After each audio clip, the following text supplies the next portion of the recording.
So you've got six figures to spend on the most powerful production SUV in the world. What brands are you going to look at? Mercedes? Tesla? Bentley? Oh, I know, Lamborghini, right? Nope, all of those are wrong. That distinction still belongs to the Jeep Grand Cherokee TrackHawk. And this week, Jeep has sent me one for a whole week, and I've got the red key, which means we've got 707 horsepower from the Hellcat V8 with all-wheel drive. We're going to find out what it's like to actually live with one of these beasts for a whole week.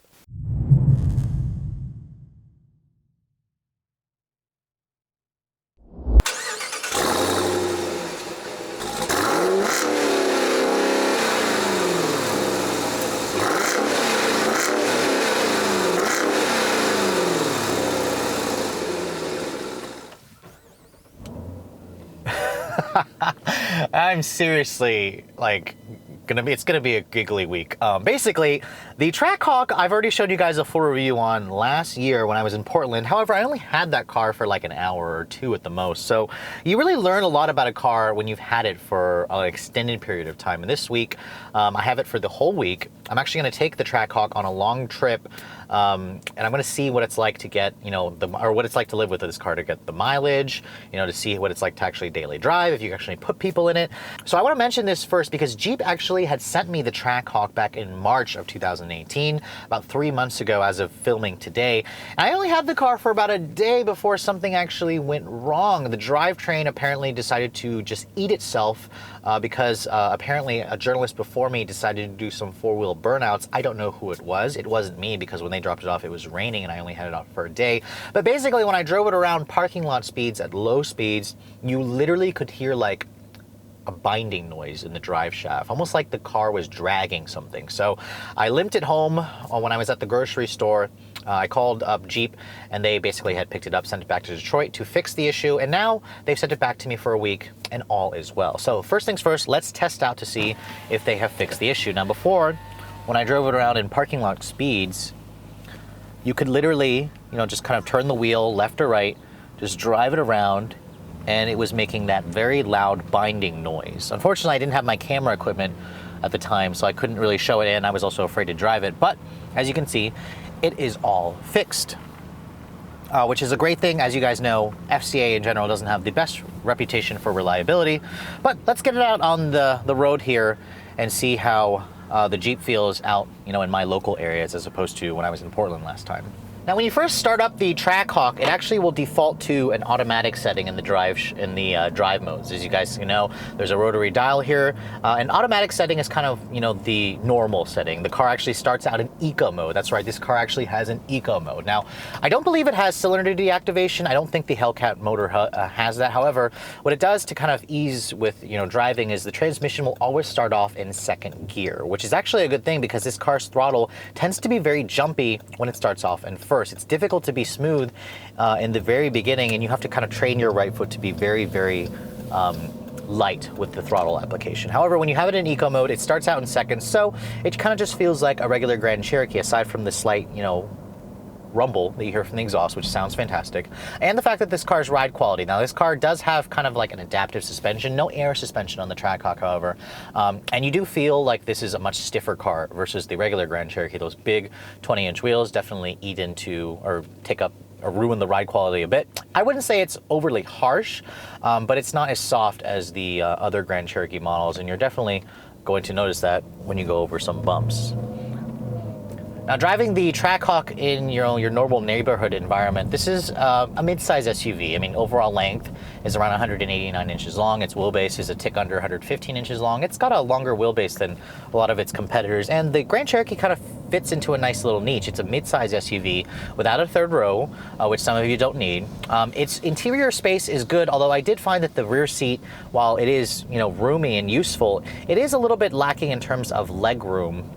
Versus some of the more family-oriented crossovers. Although if you start comparing this to like a Toyota 4Runner, which is its main competition set, it's pretty good. This is a very refined car. It's still a unibody chassis. It's still based on the Mercedes ML platform, or the GLE is what they call, and it feels very stiff, heavy, and solid. It feels like a German car, and this thing is still a heavy beast. It weighs 5,400 pounds. This one is equipped, at least, but it's just amazing what Jeep can do you know, when they stuff a 707 horsepower supercharged V8 into the thing, it just doesn't feel like it weighs that much until you start really attacking some corners. Now with the Hellcat, its 707 horsepower was never really quite usable on the road. I mean, with only two-wheel drive, that thing was spinning its tires constantly every time you went near the throttle. And honestly, didn't surprise me. I mean, you've got that much power. So what Jeep did to fix that is they added all-wheel drive. So when you actually do want to pass somebody, just put your foot down and... Wow, I forgot how much fun that is. And that noise, the exhaust is just, oh my goodness. Oh, the supercharger noise is great.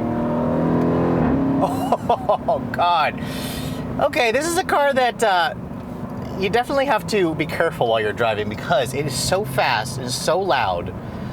You quickly forget that there are speed limits in place for a reason. But let's get onto the highway here because, you know, a lot of you are probably going to buy this. You're going to daily drive it because it's still a Grand Cherokee. It has to be practical, right?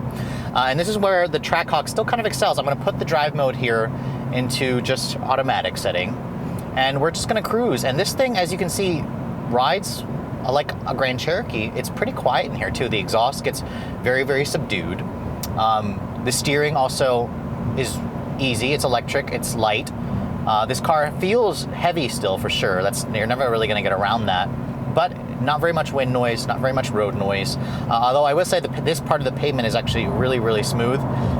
There are some crappier pavements that I was driving on and the road noise can get a little bit loud, but the seats are comfortable. The visibility in here is great. Great view of the front, of the back, of the sides. And you also have full driver assistance, which is great in a performance vehicle like this. This car has adaptive cruise control with full stop and go capability, although it won't actually hold you at a stop.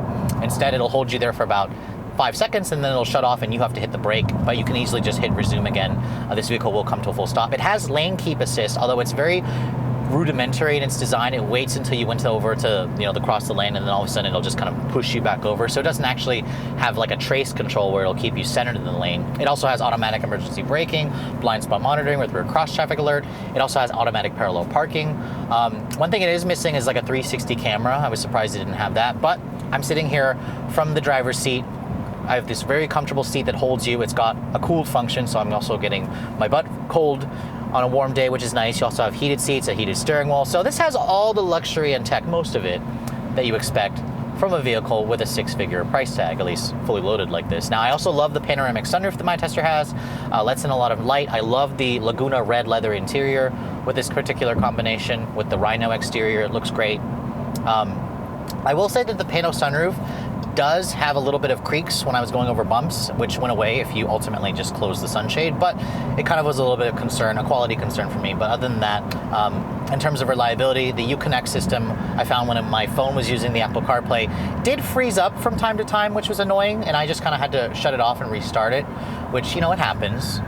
I can't really ding this too much because I've had some Hondas and Toyotas and some Mazdas, and basically all the reliable Japanese cars that you guys associate with have the same issue with their infotainment systems. Infotainment systems are like computers. They can freeze up from time to time. But you can see here just going down the highway, we're cruising. The computer's actually saying we're getting 20 miles to the gallon. Well, that's the current one. Right now it's averaging 15.1. Now I will say, I did take this car out on a long road trip where I put about 1,500 miles on this thing. I spent about $270 in gas for the weekend just to do that. And this car averaged about 17 miles per gallon at its best on the highway. In overall city driving, when I was stuck in rush hour traffic, I was getting about 10 miles to the gallon, which this car is rated at 11 city, 17 highway. It's actually pretty bang on. On the highway, I'll be honest, it actually gets decent gas mileage for what it is. You know, considering the fact that you could buy like a Toyota 4Runner, and those would still get right around just under 20 mpg on the highway. Considering this has 707 horsepower, I'd say it's not a bad trade-off. But you can see here, just cruising along the highway where a lot of you may actually end up spending most of your time driving the TrackHawk. It's a really excellent car that you could truly daily drive and carry, 4 people in relative comfort. When you add a 5th person, that's where it kind of gets a little bit tricky, or if you need a 3rd row. But other than that, the Grand Cherokee, despite the fact that this generation came out back in 2011, it was very much over-engineered. It's a German car underneath, and it still impresses me to this day. So fuel economy and everything is great, but what's this like actually on the road?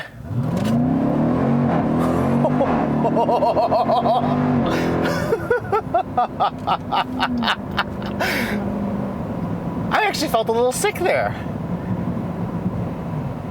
That's awesome. I forgot how brutal that is. Wow, I actually felt a little sick there because I just ate lunch. So make sure whoever you put in this car and you don't warn them about it in the beginning, make sure they don't lose their lunch in the process. Now this car has an 8-speed ZF automatic and it has incredibly quick shifts. Actually, some of you may be fooled into thinking it's a dual clutch transmission, but it doesn't have any of the jerkiness that you associate with a dual clutch. It actually will rev match, as you can hear when I lick the paddles, even has the nice little burble noise.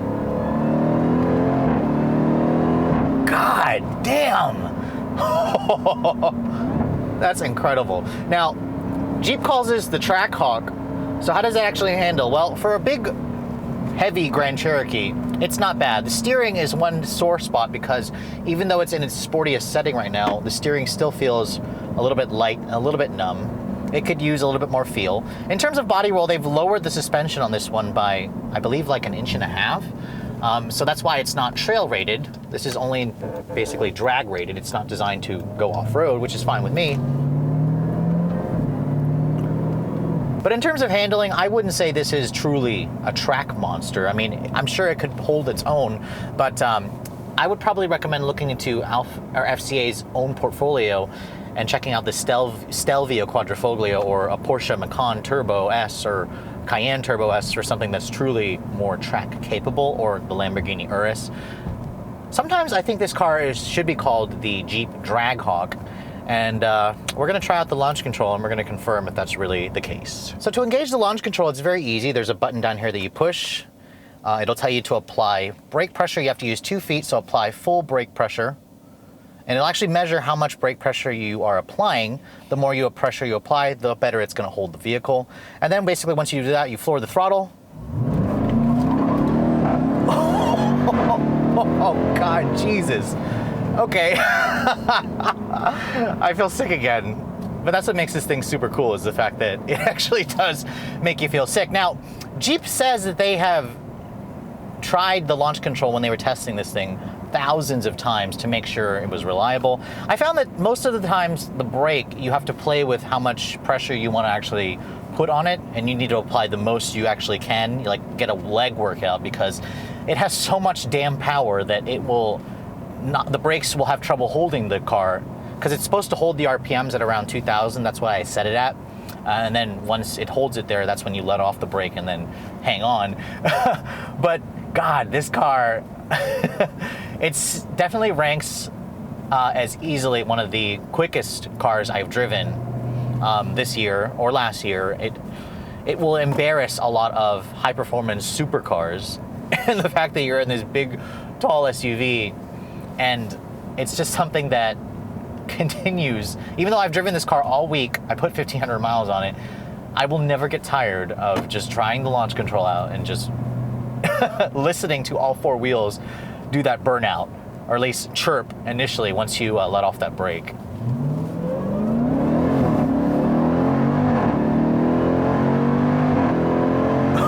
Oh God.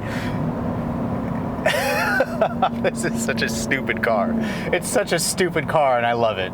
You have to give Jeep credit for having the balls to build something as stupid as this, but it just makes, you know, the driving world such a better place. It makes enthusiasts have way more respect for SUVs. I respect SUVs way more now that I've had this. I mean, this car is definitely amazing, but it's not perfect. As you guys saw, the gas mileage is terrible. You have to constantly be looking for cops because you fear of losing your license. Although I will say that the TrackHawk is rather stealthy in its appearance, which is a great thing.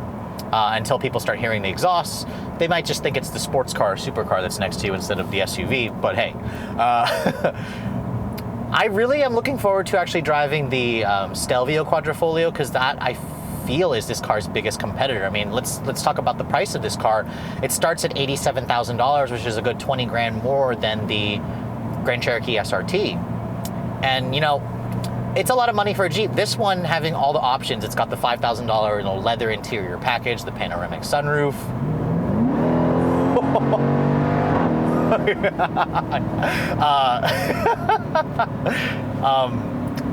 You know, the rear seat entertainment system, this one's stickers for a tick under $100,000, which is, I know, a lot of money for a Jeep. Should you pay it? Is it worth $100,000? You know, if you have the money and you're looking for the best performance bang for your buck, the TrackHawk is still in a league of its own. I mean, you could go to like a Range Rover Sport SVR, which is 20 grand more than this, and it only has 575 horsepower. I just drove the BMW X6M, and that also is $120,000. It has 567 horsepower.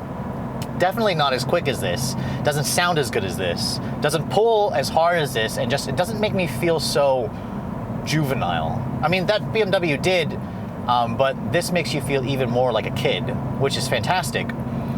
So Jeep really has something on their hands, and I imagine a lot of people are going to be snatching these up in the used car market after, you know, a few years when these drop below, you know, $50,000 to purchase, you know, within the next 5 years or so. It's going to be one hell of a car as your daily driver, as long as you guys can afford the fuel cost, because really, just I spent $270 in this to take it on a 1,500-mile road trip. That was a little bit insane. That's probably the most money I've ever spent on gas, but hey, you got to pay to play, and the TrackHawk was worth every penny of those fuel costs.